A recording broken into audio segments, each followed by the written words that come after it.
escuchando Crónicas Albaceteñas.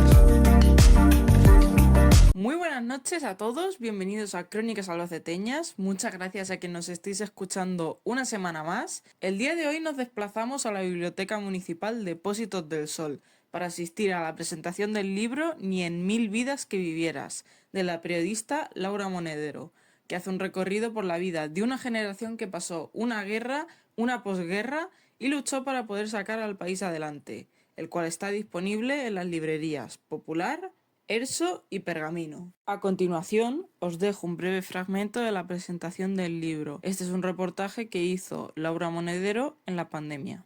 De mis miedos con la soledad.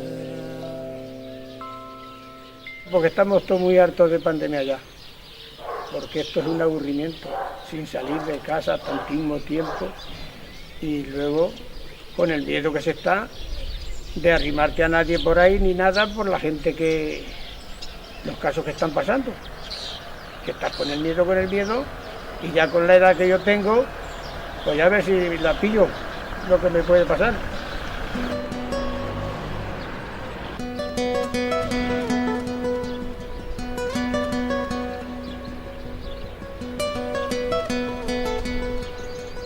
Aquí están guardando la distancia de separación. Claro, hay mucho peligro y hay que respetar eso.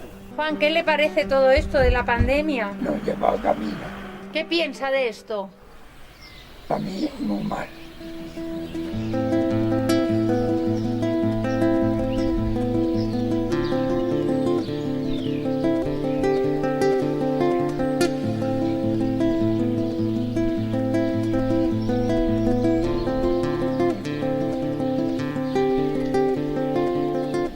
Cuando empezó en marzo, no salíamos ni a la calle. Andábamos dentro de un patico que tengo y en la casa todo lo que había que andar y sin salir.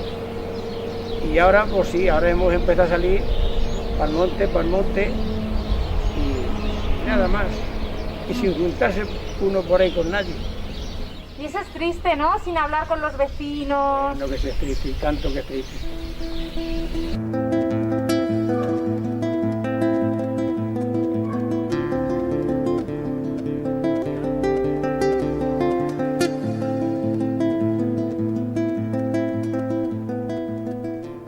¿Cómo lleva usted esto de la pandemia, María? ¿Cómo lo llevan? Pues mal, lo llevamos. No hemos estado malos porque no lo sabemos, nosotros no, pero esto es mal. Pero para todos. Y ya mayores, no te digo.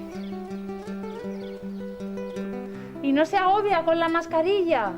Pues sí, se va peor, claro. No se puede respirar, ¿no? No se puede respirar bien y yo que estoy del corazón también mal, pues peor. Pero sí, hay que aguantar. Tengo una nieta y un nieto. La nieta es enfermera y está en Zaragoza, que está sin venir ya desde Navidad, que vino, esperando a ver cuándo abren la frontera para venir. Y el nieto pues está en Albacete, él le ha pillado al pobre ahora también con esto parado. Estaba trabajando, pero cuando vino todo esto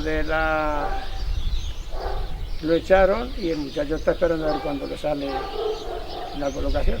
Y más ahora con toda la pandemia, es la primera vez que me siento en un banco. Ya porque me la has pedido tú esta tarde, si no, no me hubiera sentado. ¿Porque le da miedo o qué? Pues sí, que no, que lo guardamos lo que podemos.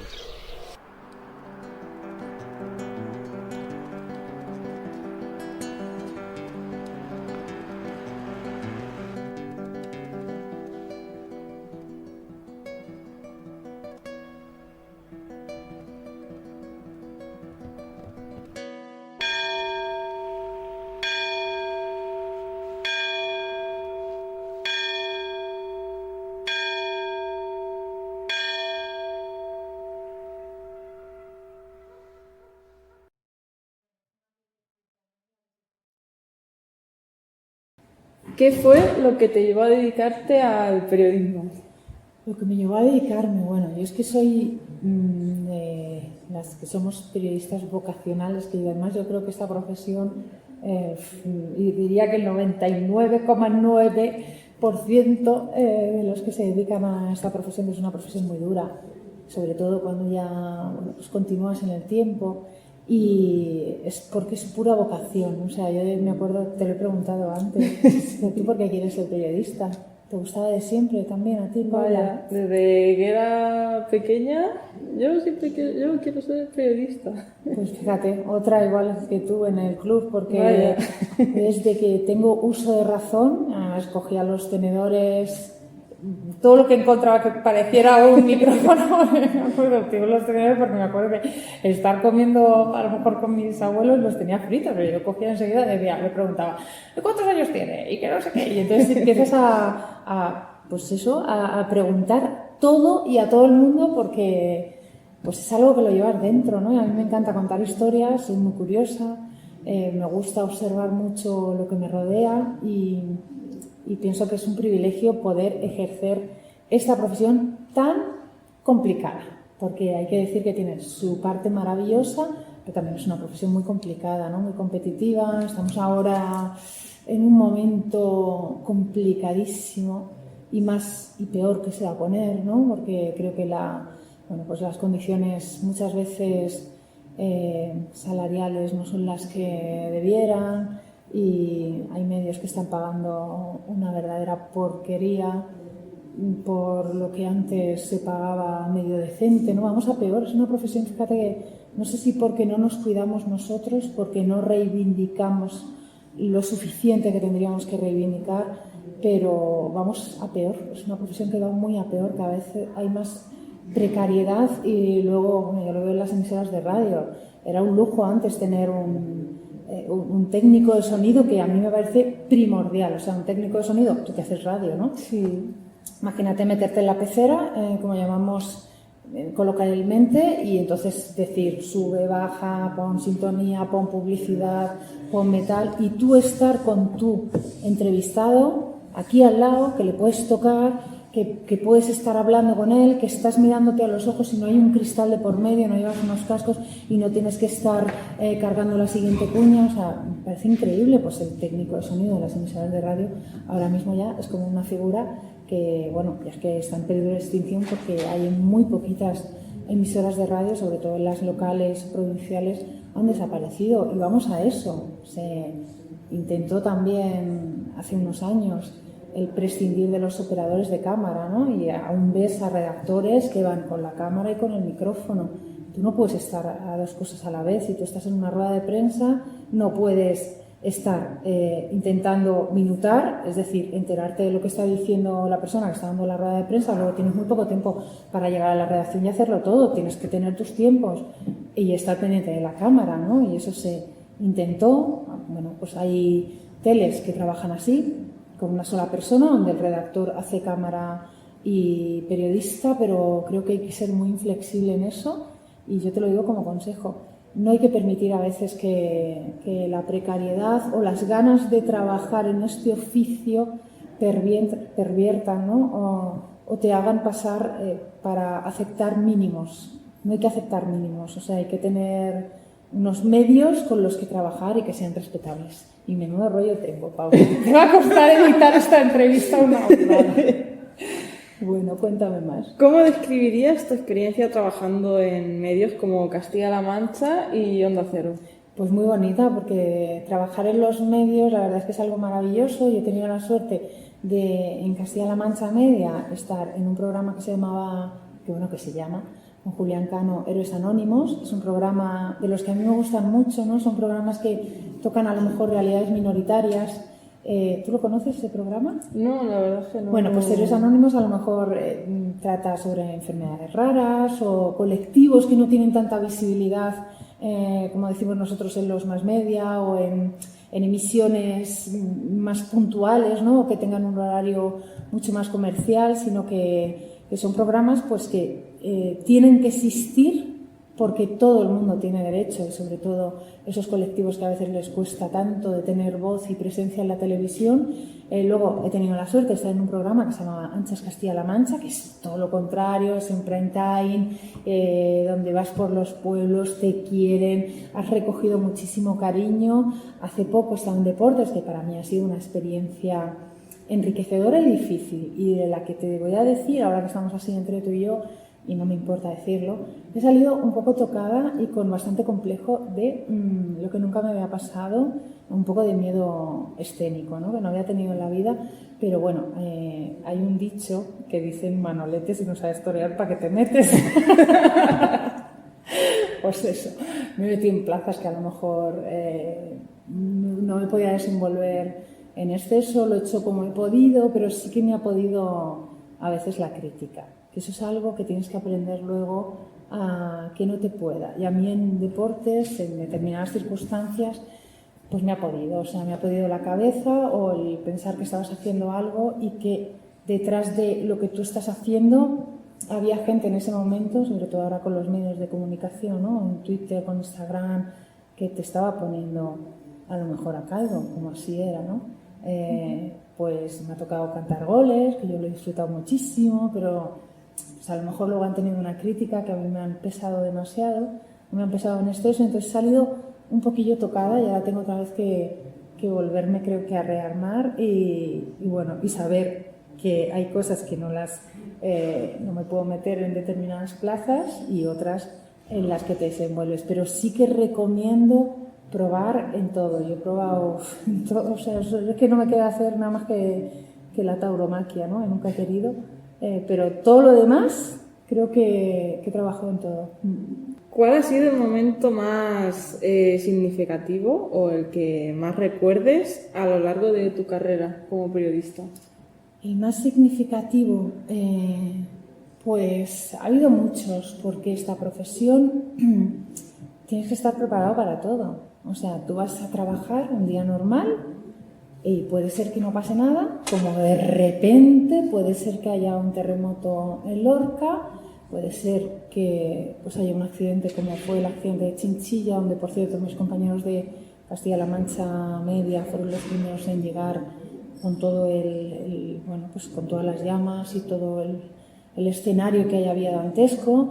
A mí me tocó, creo que, es que no sé si fue el Leturo donde fue, pues un alemán que estaba mal de la cabeza y entonces degolló a un señor en una finca rústica y nosotros llegamos enseguida, o sea, nosotros llegamos con la policía y claro, te encuentras, yo me acuerdo que esa imagen tan dantesca y tan escalofriante me persiguió durante mucho tiempo y justo cuando tú estás ahí, que está también la policía, llegan los familiares con todo el nerviosismo y ¿qué ha pasado? ¿Qué ha pasado? ¿Qué ha pasado? Tú no puedes decir absolutamente nada, ¿no? ¿Venís a estudiar? No, son mis padres. ¡Ah! ¿Qué tal? Que viene a estudiar. Bueno, le estoy dando consejos de que si le gusta esta profesión, tiene mucho futuro, pero es difícil y tiene que aguantar mucho y estar preparada para muchas cosas. Pero si te gusta, al final, dicen, la cabra tira al monte, ¿no? Vaya. Pues es lo que te contaba, que tienes que estar preparada para cualquier situación. Entonces, para mí, por ejemplo, trabajar en pandemia ha sido muy duro.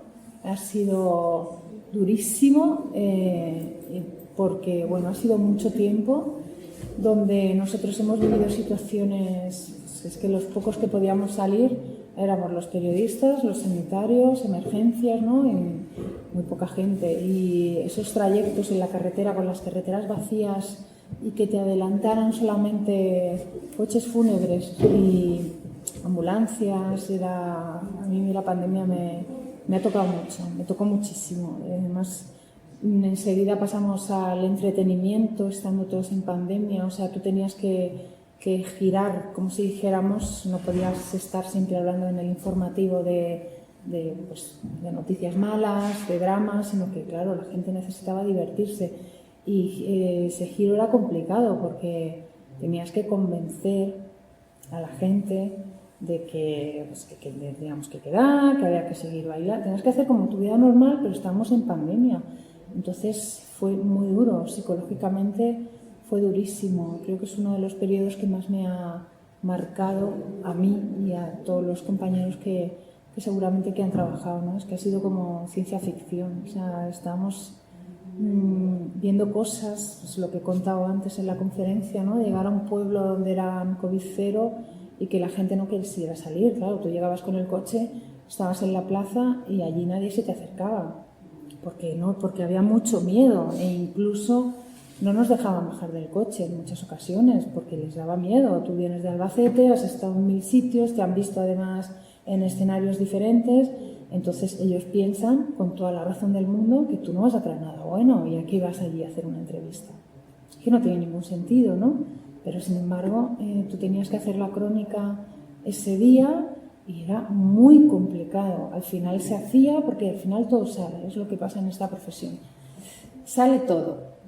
Con carreras, con prisas, con estrés, con angustias, pero al final todo llega, porque muy pocas veces se queda una pieza sin emitir, más te vale que no se quede sin emitir, pero casi siempre todos llegamos y a veces corremos mucho por llegar, pero también es apasionante, ¿no? Es una adrenalina y que te da, bueno, pues que te da el plus de poder estar trabajando con la información y de tener un reloj que va el minutero cuenta atrás y hay veces que se suda mucho, que se corre mucho, pero al final siempre se llega.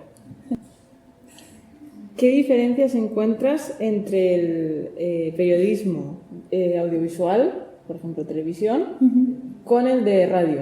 A mí la radio me gusta mucho. Si te digo, me gusta primero porque te permite hacer cosas que en televisión todo se complica mucho más. O sea, en radio yo he tenido la suerte de poder entrevistar a quien te dé la gana, ¿no? Porque hay un teléfono, el sonido lo cuidas, es limpio y entonces puedes entrevistar a quien tú quieras siempre que esa persona acceda a tu entrevista y se ponga el teléfono. Con la tele todo es mucho más difícil, o sea, es dificilísimo porque tienes que quedar con una persona, ir allí con un cámara, con un compañero, con el trípode, desplazarte. Generalmente, si tú vas con radio, te lo digo por mi experiencia profesional, muchas veces cuando vas con radio, o sea, a mí me gusta cuando hago las entrevistas estar directamente con el entrevistado, o sea, si pues no puede ser, pues teléfono, pero entrevistas en profundidad que he tenido también la suerte de poder hacer y en Radio Castilla-La Mancha me dieron la oportunidad de tener 2 programas maravillosos, uno se llama El sitio de mi recreo y otro uno de los nuestros. Uno entrevistaba gente de Castilla-La Mancha, yo he tenido la suerte de ir al estudio de Antonio López, al estudio de Julio López, que es un escultor que yo lo admiraba maravilloso. A mí Millán Salcedo me ha abierto las puertas de su casa, Ainhoa Arteta me ha dejado estar con ella, o sea, me refiero, tú vas con la radio y vas tú con tu Marantz o con tu Quantum, ¿no? Con tu aparato y no eres para ellos pues como una tele, ¿no? Que es como más invasiva, o sea, la tele sabes que llegas allí, pues a lo mejor sacas el sofá, sacas la decoración de la casa y no les gusta. Entonces la radio te abre muchas puertas. Y luego pienso que en la radio te da la posibilidad de que se rompan muchas más barreras que a lo mejor en la tele. En la tele te cuesta mucho que si es inevitable que estén pendientes de la imagen o que se corten, ¿no? A la hora de hablar. Te cuesta más como meterlos en harina, ¿no? Como relajar a la persona para ya tenerla tú y entonces entrar a matar en el argot taurino, ¿no? Darle con el estoque. Te cuesta más. Con la radio, ¿no? La radio tú lo pones aquí y pasa totalmente inadvertida. Y además me parece mágica. Pero sí que es verdad que la tele es muy bonita. La tele te permite, sobre todo porque es que te permite el contacto con el espectador de una manera muy directa y recibes mucho cariño.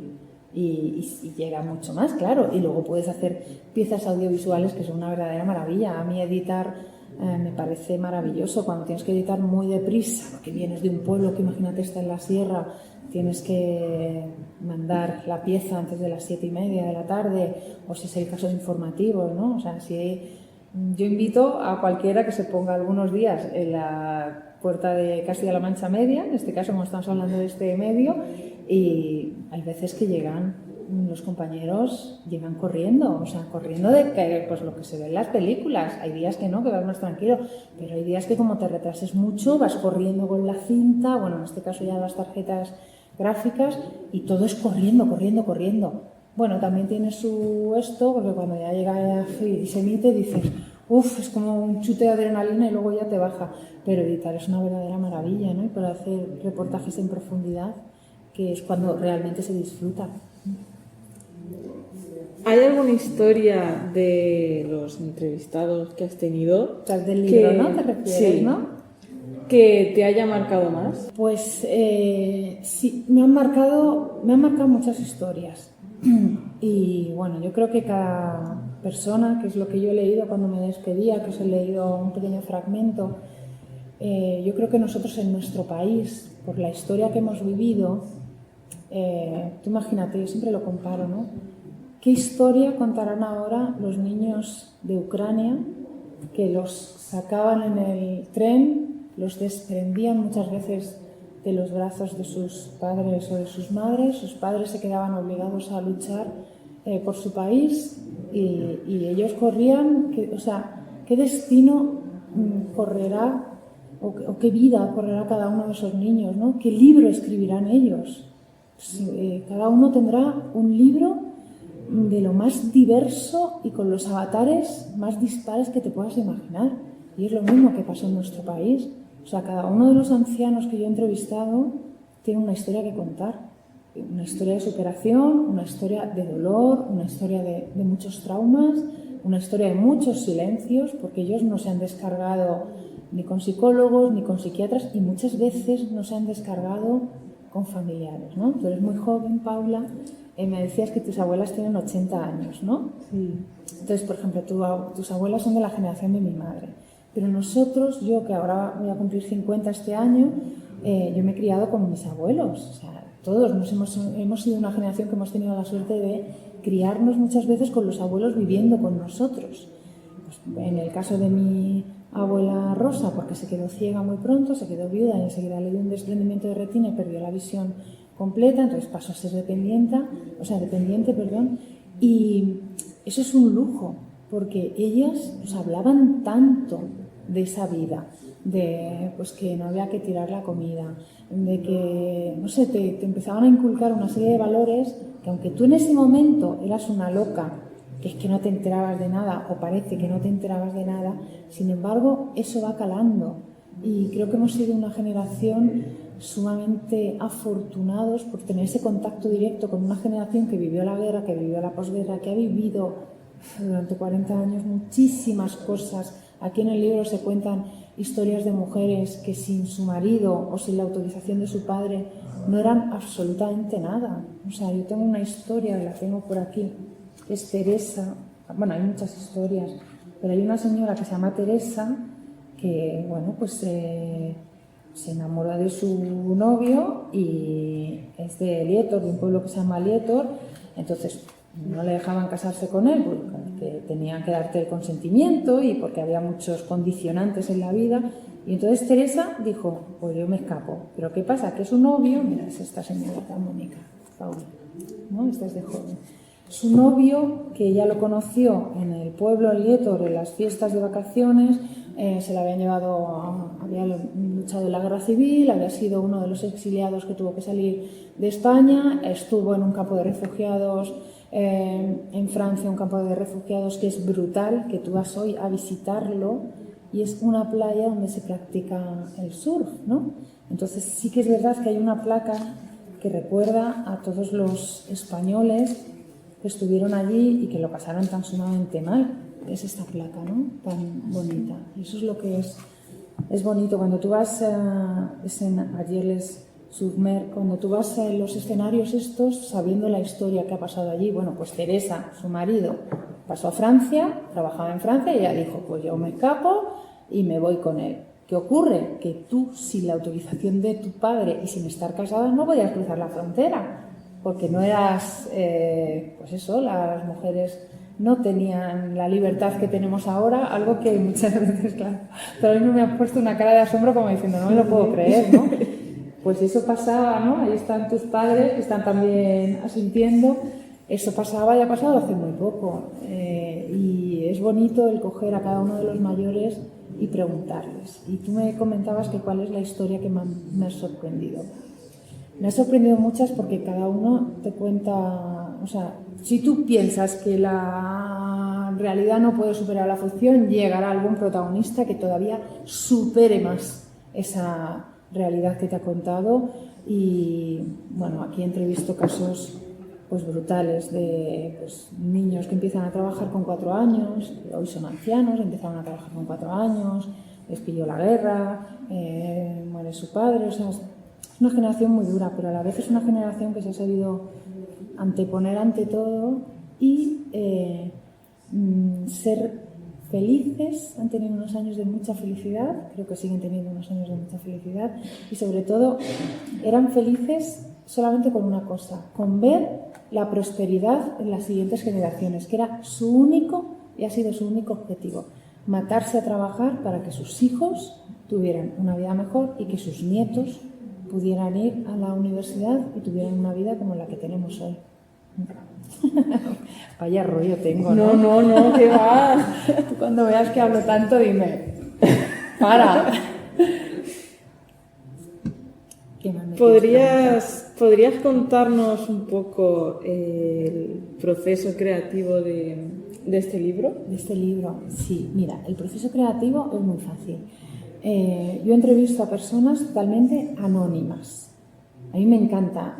Y de hecho, bueno, todos los días, cuando tú te dediques a esta profesión, te darás cuenta de que a cada persona que le pones un micro, a lo mejor yo te entrevisto a ti, imagínate, tú haces jerseys, ¿no? O haces algo. Y ese es mi objetivo de esa entrevista. Pero seguramente que te entrevisto y salen por ahí más temas o salen pues cuestiones totalmente desconocidas que también me darán para complementar ese reportaje. Pues es que resulta que también le gusta esto, o que teje cuando escucha música. Entonces, las personas desconocidas es como un libro abierto. Imagínate personas mayores con esa vida tan curtida, con tantos avatares. Yo lo que hacía era muy sencillo. Muchas veces en los ayuntamientos lanzaban un mando o un aviso y decían: tal día va a venir una periodista a haceros una entrevista. Solo quiere que le contéis sus vidas, ¿no? Entonces, pues llegabas a un pueblo y a lo mejor había solamente una persona, una señora o un señor, que muchas veces salían por pura educación, o sea, por el decir, nosotros pobrecita, viene esta chica desde Albacete con todos los bártulos y todo, ¿cómo no les voy a atender? Y luego me tocaba ir llamando por las puertas, que era algo súper gracioso, porque claro, esa señora que había salido del banco te decía: pues ahí vive otra señora que tiene 93 años, pues yo tengo que ir a entrevistarla ya, pero es que no quiere venir. ¿Cómo que no quiere venir? Entonces llamabas a la puerta, se te asomaban y decía: venga, salga usted, ¿no? Pero es que ¿qué le cuento? Pues ¿qué me cuenta? Porque me cuente su vida. Y ya los ibas convenciendo poco a poco. Ha sido un trabajo duro porque es una generación muy cerrada, yo soy una desconocida para ellos, hay secretos que solamente estaban en esa familia y que no querían que traspasaran los muros, ¿no?, de su casa. También hay mucha vergüenza, hay mucha culpa por cosas que ellos no tienen ningún tipo de culpa, valga la redundancia, ¿no?, o que no han hecho absolutamente nada, pero cargan con mucha vergüenza. Pues, por ejemplo, el tema del divorcio, parece ahora lo más banal del mundo, ¿no?, que no pasa absolutamente nada, pero una señora mayor, sus padres se divorciaron. Bueno, no divorciaron, no existía el divorcio, pero ella se quedó en Albacete, el padre se fue a Madrid y a ella la mandaban con una maleta en un tren a Madrid. Ella bajaba, la pobrecita, le daban las señas, o sea, tuvo un trauma muy grande. Y aún entrevistándola, se llama Rocío, es una señora que todavía vive, le daba mucha vergüenza contarme el trauma de su infancia. Tú sabes que le ha pasado algo, porque te lo dicen. Es que me ha pasado algo muy gordo en mi vida, es que me ha pasado algo muy fuerte en mi infancia, pero le costaba mucho decir que sus padres, pues cuando ya nació y a los 3 o 4 años, se divorciaron, ¿no? O sea, se separaron y el padre se fue con otra señora, que era para ella como una mancha y como un secreto de familia que no lo podía confesar. Al final lo confesó y se da cuenta de que no pasa nada, pero fíjate los años que habrá cargado ella con la vergüenza de la gente que sabría que su padre vivía con otra persona, que tenía hermanos de otra mujer, que su madre estaba con una depresión crónica y por lo tanto no le daba cariño. Es que son vidas muy complicadas. Nosotros estamos acostumbrados, hemos tenido la suerte de que a ti tus padres te adoran, ¿no? Tus abuelas, tus abuelos te adorarán y estamos rodeados de mucho cariño, pero la generación de nuestros abuelos, en mi caso de mis abuelos o de muchos abuelos de a lo mejor de 80 años, ¿no? Como en tu caso, no han tenido esa suerte porque les han tocado otras circunstancias de la vida. Se han tenido que adaptar y se han adaptado, pero es complicado. ¿Tienes planes de continuar con tu faceta de escritora? Bueno, yo estoy ahora mismo por la segunda parte del libro. Estoy con historias que se quedaron fuera, que eran muy potentes, historias de bebés robados, porque es lo que te digo, que a veces de una entrevista no te cuentan, pero tú empiezas a ver coincidencias, ¿no? Con otras historias o con acontecimientos históricos que han pasado en nuestro país. Entonces, por ejemplo, hay una señora, pero ahora no voy a decir su nombre, aunque sí que los hijos lo saben y todo, que en mitad de la entrevista, cuando tú le preguntas cuántos hijos tienes, te dice, pues yo tengo 5 hijos, pero uno de ellos no sé dónde está enterrado. Uno de ellos no sabes dónde está enterrado, no me cuadraba eso, porque vamos a ver, o sea, si un niño ha fallecido, pues no sé, aunque hubiera fallecido de pequeño, ¿no? No tiene ningún motivo de no saber dónde está enterrado. Y no creo que ese niño, por su edad, hubiera ido a la guerra y hubiera desaparecido, ¿no? Y claro, no me casaba. Y entonces ya te explica.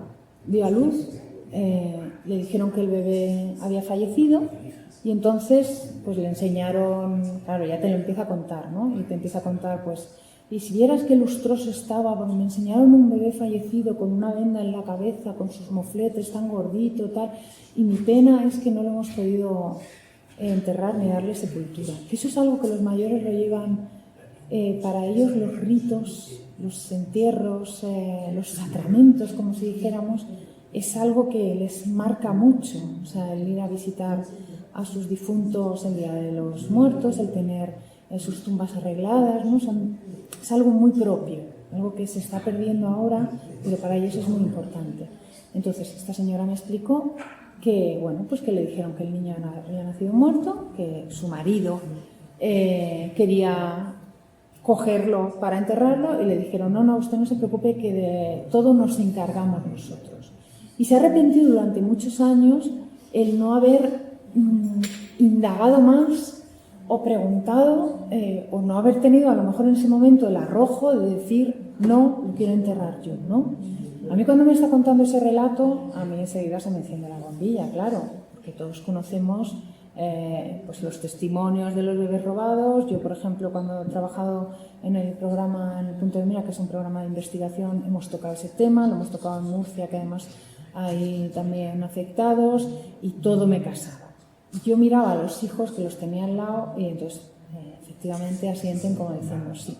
Ella sigue creyendo que ese niño falleció y que no sabe dónde está enterrado, pero sí que es verdad que los hijos tienen la sospecha absoluta de que ese bebé se robó, ¿no? Y ellos están en el banco de datos y todo. Ahora mismo esta mujer ha fallecido. Yo, por supuesto, esa historia me la guardé, porque tú no puedes contar una historia que esté sesgada o quitar algo tan sumamente importante. Entonces yo, si publicaba la historia de ella, la quería publicar pues con todo lo que supuso el no saber dónde está enterrado tu hijo, que para ella fue terrible y para su marido también. Pero es que detrás de esa historia hay otra historia que es, pues eso, que ha habido muchos casos de bebés robados y que tienes delante de ti un testimonio.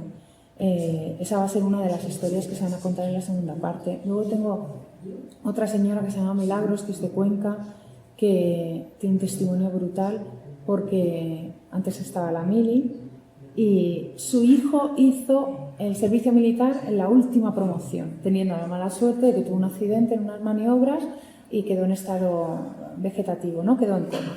Entonces, ha sido el último soldado de reemplazo que se le ha dado de baja en nuestro país hace 3 años que falleció.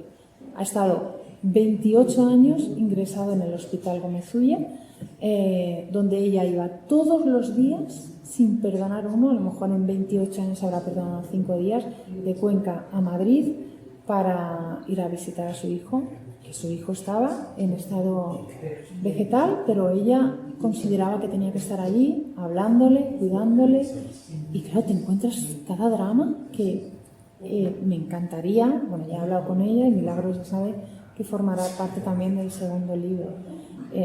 Bueno, son libros que son libros muy duros, porque, pues, pero es que es lo que ha pasado, o sea, es que tú como periodista, pues yo, por ejemplo, a mí me siento como un poco de obligación, ¿no? Y con esta generación ya me comprometí a estar rescatando la memoria y bueno, hay historias que creo que hay que contarlas, ¿no? Y es lo bonito de esta profesión. A veces hacemos programas que son maravillosos, que son más light, que te pones a bailar, te pones a reír, pero también hay programas que te llenan mucho y que creo que esas historias hay que contarlas. Entonces, el proyecto es la segunda parte del libro y luego, bueno, me encantaría ir más allá. Lo que pasa es que por falta de presupuesto, no sé si podré o no, que estoy contactando con muchos niños que salieron de España y viven en Argentina, Uruguay, ya son ancianos, siguen todavía teniendo ese sentimiento español tan profundo, ¿no? Para ellos sus raíces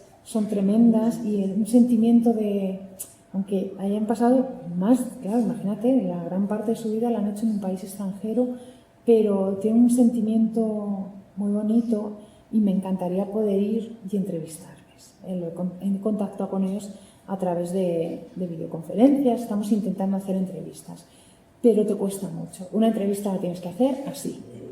¿Sabes por qué? Porque se abre la gente. Una pantalla de por medio a veces es muy difícil, y más estas generaciones tan mayores, ¿no? Pero yo creo que yo soy de la antigua usanza, o sea, a mí me gusta ir a hacer mi entrevista, coger mis bártulos, ponerme delante de las personas y mirarnos y tocarnos. Y si esa persona se te desmorona por lo que sea, tú mantienes la compostura, eso lo tienes que hacer, no tienes que invadir el plano. ¿Se te ha pasado alguna vez a ti o no? Sí, alguna vez me pasó. De decir, tengo que guardar silencio, ¿no? Y a lo mejor, pues de lo que te sale como ser humano es de romper, parar la grabación, pero tú tienes que aguantar, que eso es lo que a mí muchas veces, bueno, a mí y a muchos compañeros, ¿no? Te cuesta, pero claro, sí, yo con los protagonistas que he tenido, pues se han roto en muchas ocasiones, ya como estás con la cámara, bueno, además me ha pillado la pandemia de por medio, yo estaba aquí, ellos estaban más lejos, te tienes que mantener, sí que, pues muchas veces les he dicho, paramos cuando quieras. Y sobre todo, lo que no quieran que se emita, no se emite. O sea, si una persona se muestra excesivamente vulnerable o yo qué sé, o no le apetece salir llorando en la tele, ¿no? Tú no tienes ahí por qué meter el focazo en la lágrima. Eso ya ahí pasamos a otro periodismo, que es el amarillismo, ¿no? Madre mía, todo lo que te estoy contando. ¿Todos los entrevistados hablan tanto? Sí, porque has tenido a Mario, has tenido un montón de entrevistas que te dan entrevistas maravillosas. Sí. Bueno, más ordenadas que yo, ¿no? No, si al revés, yo prefiero así. Sí, pues nada. ¿Crees que tu experiencia como periodista influyó un poco en tu libro, en la forma de escribir? Sí, porque me he volcado mucho. Tú que has estado en la charla que he dado, en la conferencia que he dado, me he arrepentido. Yo cuando me leía el libro que ya estaba impreso, a mí me ha corrido mucha prisa editarlo, o sea, imprimirlo, ¿no? Que salga. Porque, bueno, como verás en esta segunda parte, pues aquí en los finales de la segunda parte, digo, descanse en paz, gracias por contar su historia, un ejemplo de superación, pues Amada falleció, tal, muchos han fallecido. Entonces, cuando tú estás hablando de personas tan mayores, para ellos era muy importante tener sus historias en un libro, que de repente lo abrieran y vieran su foto y vieran su historia reflejada pues que se queda aquí, ¿no? Perpetua para sus nietos, para sus vecinos, para sus hijos. Entonces, lo mandamos muy rápido, trabajo con un corrector que ha sido súper bonito y maravilloso y lo ha pulido muchísimo, yo soy un caos escribiendo, pero sí que es verdad que mi manera de escribir es muy visceral. Es decir, cuando me entrego en exceso, pero a veces tienes que poner un poco una barrera, ¿no? Que yo es la primera vez que publico algo. Me da muchísima vergüenza, me gusta mucho escribir, escribo muchísimo, porque me parece un ejercicio maravilloso. ¿A ti te gusta escribir, Paula? No me he puesto a escribir, pero leer, por ejemplo, sí que me gusta. Sí que te gusta. Pues te gusta leer seguramente y eres curiosa, ¿no? Te gusta preguntar, te gusta... Seguramente cuando te pongas a escribir te sorprenderás porque pues, serás capaz de hacer relatos que dirás, ostras, que tiene algo de sentido, ¿no? Pero a mí sí me gusta escribir, yo he escrito toda la vida. Igual que te digo que cogía un tenedor y que hacía entrevistas, también te puedo decir que yo tengo, por ejemplo, un diario que lo empecé con 8 años, lo tengo en una carpeta clasificadora gigante, va por años, y tengo mi diario personal, luego lo abandoné, claro. Ya lo abandoné creo que con 19 o 20 años, pero sí, está, o con más años, pero está mucho escrito. Entonces, aquí hay mucho mío y me ha pillado en un momento muy vulnerable. Entonces, es un libro donde yo me muestro muy yo, pero ese yo solo lo conocen las personas que a mí me conocen mucho, ¿no? Porque tú en la televisión das una imagen o no te gusta abrirte o desnudarte de esta manera, ¿no? Y cuando lo he leído, digo, ostras, esto no lo tenía que haber puesto, esto no tenía que haberlo contado aquí, esto no tenía por qué, pero bueno, ya está hecho y eso es lo que hay.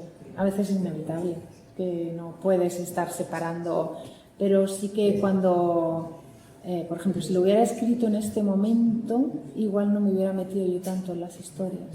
O sea, meterme en las historias me refiero, pues yo a veces cuento que cuando se quiebra un anciano, ¿no? Un protagonista que estoy entrevistando, yo también me estoy quebrando detrás.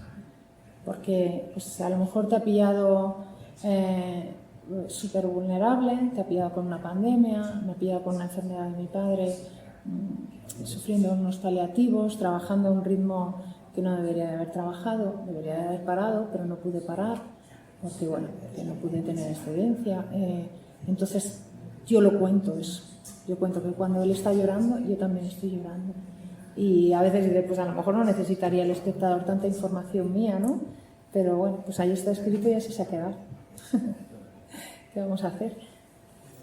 ¿Cómo imaginas tu carrera en los próximos años? ¿Cómo imagino? Muy difícil. Yo te digo que esta profesión va peor, cada vez va muy a peor y ahora mismo, bueno, pues me he quedado fuera de la bolsa de trabajo porque yo no eché la solicitud que tenía que haberle echado en su tiempo y forma.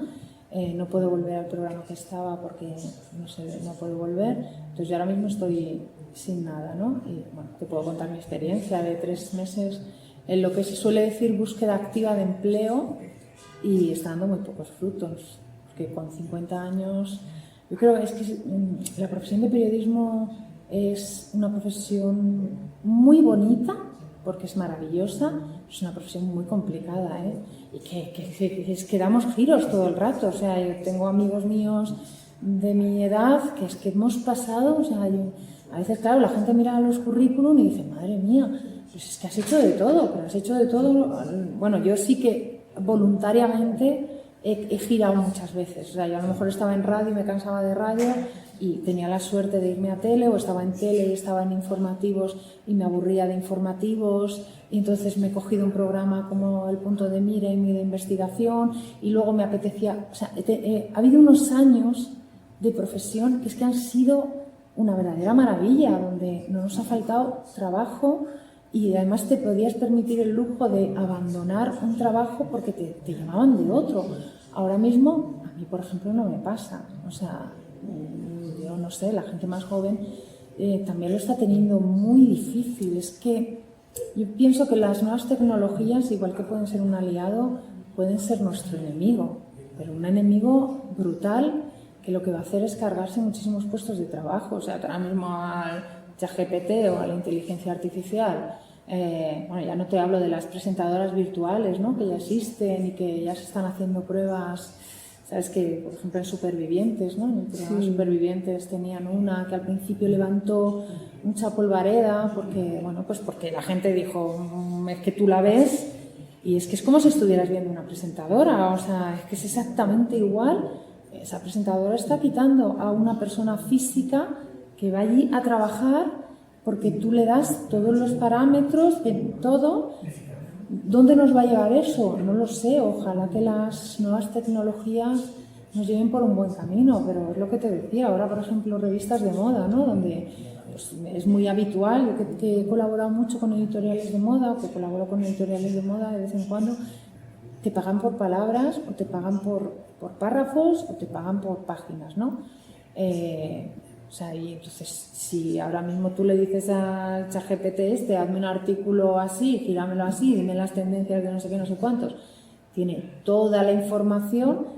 ¿Para qué vas a necesitar a una redactora que se esté mirando todas las tendencias de la pasarela de Milán para que vea que los colores malva se van a llevar? Si es que ya te lo van a dar hecho. Y eso es, pues, tiene su parte mala. Entonces yo creo que generaciones como la vuestra, a lo mejor si os subís al carro, que es lo que están diciendo ahora, ¿no? El hacerte un experto de la inteligencia artificial, hacerte un experto de pues, las nuevas tecnologías. Bueno, tú ahora mismo, mira, yo me he quedado alucinada contigo, te lo he dicho, porque vienes con tu despliegue, vienes con tus micrófonos inalámbricos. Si me ves a mí grabar, yo voy todavía con mi cámara, bueno, yo voy con mis cámaras grandes, pero llevo mis petacas, llevo mis micros, o sea, yo estoy a la antigua usanza. Es que es verdad que esto ahora mismo está al alcance de todo el mundo, pero en las nuevas tecnologías yo sí que me he quedado muy descolgada. Y si te digo la verdad, no me interesan mucho, me interesan lo justo. O sea, tampoco es que yo me parezca, porque me gusta el periodismo en su esencia, no que de repente una máquina te pueda hacer una redacción, te pueda escribir. No, creo que se pierde la esencia, ¿no?, del periodismo. Son desafíos que vienen. ¿Qué otros proyectos, como además del periodismo y de la escritura, te gustaría explorar? Pues no lo sé, porque ahora mismo es lo que te estoy diciendo. Igual doy un giro, me dedico a otra cosa totalmente diferente, no sé cuál es, pero nos tendremos que, y nos estamos reinventando. Con estas vidas, tú te das cuenta de las veces que se reinventa un ser humano, ¿no? Las veces que se reinventa una persona. Que, bueno, tú creías que a lo mejor te ibas a jubilar siendo toda la vida periodista y a lo mejor pues ahora te toca girar. El tema de la enseñanza no lo descarto, nunca me lo había planteado, pero pues, puede ser una opción, ¿no? Y abrir nuevos campos. Es que ahora mismo creo que todo es incógnita, pero me gusta mucho el mundo de la moda, me encanta la moda. Me gusta la moda desde dentro, ¿no?, de las colecciones. Entonces, pues no lo descarto, a lo mejor, no sé, no tengo ni idea de por dónde podré tirar. Qué preguntas más difíciles me haces. No lo sé, todo es una incógnita ahora mismo, ¿sabes? Pero bueno, pues algo saldrá por ahí. Para terminar ya, ¿qué consejo le darías a alguien que está pensando en estudiar periodismo, por ejemplo, o que está pensando en escribir un libro como el tuyo? Pues mira, el primer consejo que doy en este libro, que lo pongo al principio y lo pongo al final, es que todo el mundo que se lea el libro coja a sus familiares y les pregunte su historia. Muchos abuelos ya han fallecido, pero seguramente que los padres, pero hay muchos padres que no saben la historia de que la saben con pequeñas anécdotas, pero no saben la historia cronológica y todos los giros que hicieron, o a lo mejor en su infancia, lo que pasaron. Pero si tenéis ahora mismo personas de una generación, yo me fijé la edad de más de 87 años, ¿no? Pues no sé, en adelante, o por ejemplo tus abuelas han tenido una historia vital así muy potente, que coja cada uno y que cuente su historia, porque son generaciones muy ricas que desgraciadamente se están desapareciendo, porque es ley de vida, ¿no? La vida es finita y entonces ya cuando cumples pues una determinada edad, es lógico que esta generación ya se extinga y se está desapareciendo. En cuestión de nada, de años, está desapareciendo una generación muy válida, ¿no? Yo tengo una sensación un poco extraña porque, claro, ahora mismo se están perdiendo o están falleciendo referentes tuyos, ¿no? A lo mejor referentes del periodismo, referentes del mundo de la cultura, pues un cantante que te gustaba mucho, porque a lo mejor ya tiene 70 y tantos, tiene 80 años, y eso antes me pillaba muy lejos. Mira, yo hay una cosa que me parece súper graciosa, ahora te estoy hablando de la vida, que tampoco tiene gracia, pero bueno, que me acuerdo mucho de eso, pero se me quedó grabado, que mi madre tendría a lo mejor mi edad, ¿no? Tendría 50 años, que es la edad cuando los padres, desgraciadamente, muchos padres de amigos empiezan a fallecer, ¿no? Si tienen 80, 80 y pico.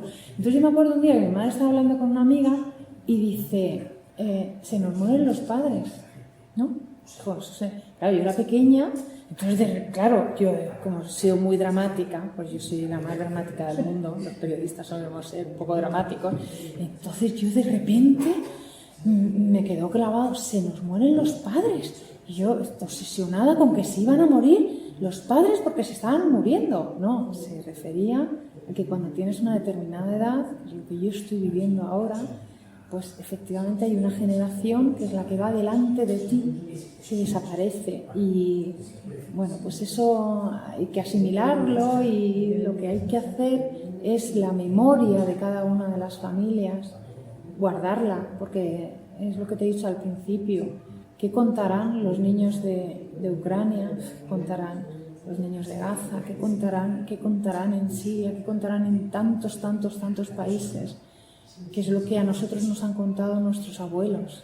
Y esas memorias no se pueden perder, es como es oro líquido, ¿no? Lo que suelen decir, es lo más preciado, oro puro, que hay que conservarlo. Entonces el mandato que ya no me acuerdo, la pregunta que me habías hecho era eso, ¿no? Sí, ¿cuál era la pregunta? ¿Qué consejo? Pues que escriban. Y luego, los que quieran ser como tú, por ejemplo, que quieres ser periodista, que te encanta esta profesión, lo que estás haciendo está fenomenal. Y lo que yo, que te lo he dicho muchas veces, me pongo vuestra emisora, me pongo Nueva Onda, ¿no? Nueva Onda. Porque me parece súper divertida. Hay un programa que habla de videojuegos, bueno, habláis de todo, me parece muy divertido. Entonces, lo que tenéis que hacer, el periodismo es práctica. Es decir, perder el miedo. Prácticas, de chuparte prácticas, porque yo he sabido muchos veranos cuando estudiaba y luego trabajando, donde eras becaria. Entonces yo todos los veranos de becaria trabajaba aquí en Televisión Albacete, me echaba aquí mis 3 meses de verano, pero muchos años, te hablo, hasta que ya encuentras un trabajo. O después vinieron las prácticas en La Verdad, en el periódico de La Verdad, ya desgraciadamente desaparecido, pero un periódico maravilloso con unos maestros del periodismo impresionantes. Teníamos a Faustino de director, a José Fidel, a Ana Martínez, o sea, a José Luis García, a gente tan bonita con los que, a Vico, ¿no? A toda esta gente que aprendes tanto con ellos, y eso era práctica. ¿Y sabes dónde más aprendes a desarrollar tu profesión? Y lo más duro para mí es la prensa escrita. La prensa escrita me parece totalmente dificilísima, porque te tienes que ajustar a un titular, te tienes que ajustar a tu espacio, tienes que resumir muy bien, pero además todo como muy ordenado. Y yo me acuerdo, yo en prensa escrita he sudado tinta, pero he aprendido muchísimo. He sudado tinta porque estoy hablando de épocas en las que tú hacías tu artículo, te daban el espacio, entonces, bueno, tú lo imprimías, que eran los folios gigantes, y se lo llevabas al editor, ¿no? Entonces el editor te lo leía y si le parecía mal, lo tachaba y volvías a empezar otra vez. Que yo aquí, en La Verdad de Albacete, siempre se lo digo, encuentro a alguno de mis compañeros, ¿no? A José Fidel López, es muy difícil encontrarte que un director, subdirector, editor te diga, coge tu mesa, siéntate aquí, que te lo voy a corregir, ¿no? Y te diga, esto no, esto súbelo arriba, esto no sé qué. Porque, bueno, pues a veces te encuentras con un periodismo muy complicado, todos llevan prisa, todos llevamos prisa, entonces tú cuando llegas y tienes que aprender, pues nosotros hemos vivido épocas de que te tirabas la hoja al suelo y la tenías que recoger y te ibas a tu ordenador y lo volvías a escribir otra vez y lo volvías a entregar diciendo, por favor, que son ya las 11 menos cuarto de la noche, va a cerrar la rotativa y me tienes que dar el visto bueno porque si no, pues se suda tinta. Pero sí que es verdad que en la prensa escrita es donde yo, por ejemplo, he aprendido mucho a medir los tiempos. Y luego la tele es una verdadera maravilla, tiene su verdadero lenguaje, único lenguaje de edición, de rapidez, de todo. Y la radio, pues como vosotros experimentaréis, ¿no? Es lo que te da un poquito más de libertad, ¿verdad? Te da, Sí. no va todo tan minutado, ¿no? Pero bueno, mucho ánimo, que lo estáis haciendo fenomenal y lo que tienes que hacer es eso, entrevistar, seguir entrevistando también como lo haces, ir girando, ¿no? Que nos llevas por un lado, luego nos llevas por otro, eso está genial. Muchas gracias enhorabuena, Pablo. Muchas gracias por dejarme entrevistarte. Bueno, el placer ha sido mío. Me ha hecho mucha ilusión, además, cuando me llamaste y me lo dijiste, digo, bueno, pues si yo os escucho y os sigo además en Instagram, es verdad que soy fan vuestra. Me gusta mucho lo que hacéis, o sea que mucho ánimo y a seguir ahí. Bueno, si quieres decir algo más. Adelante. Pues nada, que para mí ha sido un lujo, además has entrevistado a gente súper bonita y lo han hecho fenomenal y es un lujo porque, bueno, pues compartir conversación siempre se agradece y que te estén preguntando por tu profesión. Yo soy un poco caos, entonces no me gusta dar consejos, pero solamente quiero decir que enhorabuena a todos porque de verdad es que lo estáis haciendo fenomenal. Me encantan todos los temas que tocáis, tanto de música como de cualquier tipo, que pones la radio y te puedes encontrar, ¿no? De todo. Y eso es chulísimo y creo que es una cuna de periodistas que va a salir muy importante. Vale, Un saludo a todos.